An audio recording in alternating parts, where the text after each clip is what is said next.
നമ്മുടെ ചെറുപ്പത്തിലൊരു വിശ്വാസമുണ്ടായിരുന്നു, വലിയ ആളായി കഴിയുമ്പോൾ എല്ലാം നമുക്ക് വ്യക്തമാകുമെന്ന്. എന്ത് ചെയ്യണം, എവിടെ പോകണം, ആരാണ് നമ്മൾ, എല്ലാം മനസ്സിലാകുമെന്ന്. എന്നാൽ മുതിർന്നു കഴിഞ്ഞപ്പോഴാണ് ഈ സത്യം നമ്മൾ മനസ്സിലാക്കുന്നത്. ഇവിടെ ക്ലാരിറ്റി അല്ല, കൺഫ്യൂഷനാണ് വരുന്നത്. ഇന്ന് നമ്മൾ മുതിർന്നു കഴിയുമ്പോൾ ആരും നമ്മളോട് പണ്ട് പറഞ്ഞു തരാത്ത ചില സത്യങ്ങളെ കുറിച്ചാണ് നമ്മളിന്ന് ചർച്ച ചെയ്യാൻ പോകുന്നത്. നമ്മൾ കാണുന്ന എല്ലാ മുതിർന്നവരും വളരെ കോൺഫിഡൻ്റ് ആയി തോന്നിയേക്കാം. പക്ഷെ സത്യം എന്താണെന്ന് വെച്ചാൽ ഇവരിൽ പലർക്കും ഒന്നിനെ പറ്റി ഒരു ധാരണയും ഉണ്ടാവില്ല. തങ്ങൾ ശരിയായ വഴിയിലൂടെയാണോ പോകുന്നതെന്ന് പോലും. മുതിർന്ന ജീവിതത്തിൽ കോൺഫിഡൻസ് എന്നത് എല്ലാം അറിയുന്നതല്ല, മറിച്ച് എനിക്കെല്ലാം അറിയില്ല എന്ന് സമ്മതിച്ച് മുൻപോട്ട് പോകുന്നതാണ്.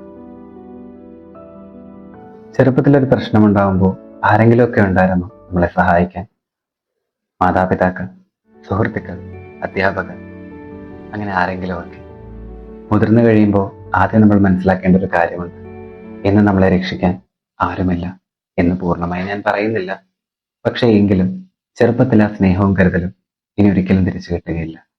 ഇത് ഭയപ്പെടുത്തുന്നതാണ്, പക്ഷേ ഇത് തന്നെയാണ് നമ്മളെ ഏവരെയും ഏറ്റവും ശക്തരാക്കുന്നത്.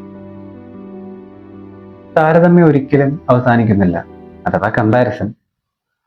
ഒരാൾക്ക് ജോലി കിട്ടിയിട്ടുണ്ടാവാം, ഒരാൾ സെറ്റിൽ ആയിട്ടുണ്ടാവാം, ഒരാളിവിടെ ആരും ശ്രദ്ധിക്കുന്നില്ലെങ്കിലും കുറെ വീഡിയോസ് എടുക്കുന്നുണ്ടാവാം, ഒരാൾ ഒരുപാട് യാത്രകൾ ചെയ്യുന്നുണ്ടാവാം. അപ്പൊ നമ്മളോട് തന്നെ നമ്മൾ സ്വയം ചോദിക്കും, ഞാനിത് എവിടെയാ, ഞാനിത് എന്തായി ചെയ്തുകൊണ്ടിരിക്കുന്നത്? എന്നാൽ നമ്മളോട് ആരും പറഞ്ഞു തരാത്തൊരു കാര്യം, ഓരോരുത്തർക്കും അവരവരുടേതായ ഒരു ടൈം ലൈൻ ഉണ്ട്. ലേറ്റ് ആവുന്നു എന്ന് കരുതി അതൊരിക്കലും ഒരു ഫെയിലിയർ അല്ല, അത് മനസ്സിലാക്കുക. മുതിർന്നു കഴിയുമ്പോൾ സൗഹൃദങ്ങളൊക്കെ കുറഞ്ഞെന്നിരിക്കാം, മെസ്സേജസ് കുറഞ്ഞേക്കാം, കോൾസ് ഉണ്ടാവില്ലെന്നിരിക്കാം. ഇതൊന്നും നമ്മളൊരു ബോറിംഗ് കഥാപാത്രമായതുകൊണ്ടല്ല. എല്ലാവരുടെ ജീവിതത്തിലും അവരവരുടേതായ തിരക്കുകളുണ്ട്. ഏകാന്തത എന്നത് നമ്മുടെ തെറ്റായ തീരുമാനം കൊണ്ടുണ്ടാകുന്നൊരവസ്ഥയല്ല. ഒരുവന്റെ ജീവിതത്തിൽ, പ്രത്യേകിച്ച് ഒരു മുതിർന്ന വ്യക്തിയുടെ ജീവിതത്തിൽ ഉണ്ടാകുന്ന സാധാരണ ഒരു ഭാഗം മാത്രം. ചില ദിവസങ്ങളിൽ നമുക്ക് നമ്മളെ തന്നെ നഷ്ടപ്പെട്ടേക്കാം. പഴയ താല്പര്യങ്ങളൊന്നും ഉണ്ടായിരുന്നിരിക്കില്ല, പഴയ സ്വപ്നങ്ങളൊക്കെ മാറിയിരിക്കും.